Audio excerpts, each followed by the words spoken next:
माई हम लाचार बानी हाथ फेर तनी माथा प। ए माई हम लाचार बानी हाथ फेर तनी माथा प। जीरो से माई हीरो बनावेलू केतना के भाग चमकावेलू। जीरो से माई हीरो बनावेलू केतना के भाग चमकावेलू। रखिया ध्यान तनी बाचा प। ए माई हम लाचार बानी ए माई हम लाचार बानी हाथ फेर तनी माथा प। ए माई हम लाचार बानी हाथ फेर तनी माथा प।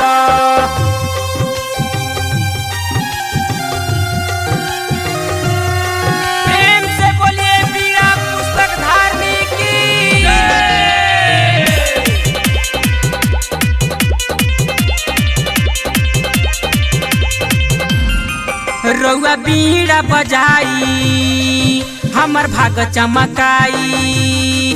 रउआ बीड़ा बजाई हमर भाग चमकाई। हम गिरन चरनिया में माई नइखे हमरा ज्ञान तनी रखी ध्यान। तोहर नाम बाटे दुनिया में लेके दिलवा में आस जी आइल बानी पास जी। लेके दिलवा में आस जी आइल बानी पास जी। पंडल सजल बाई काठा प। ए माई हम लाचार बानी ए माई हम लाचार बानी हाथ फेर तनी माथा प। ए माई हम लाचार बानी हाथ फेर तनी माथा प।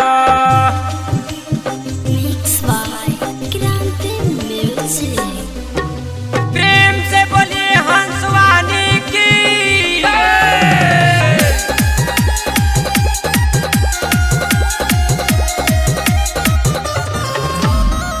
होके हंस के सवारी जल्दी आई दुआरी।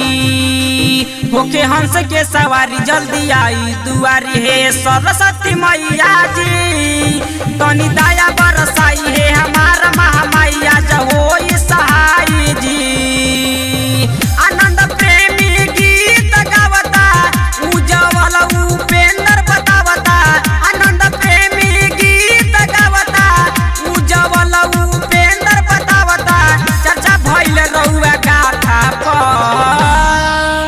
ए माई हम लाचार बानी ए माई हम लाचार बानी हाथ फेर तनी माथा प। ए माई हम लाचार बानी हाथ फेर तनी माथा प।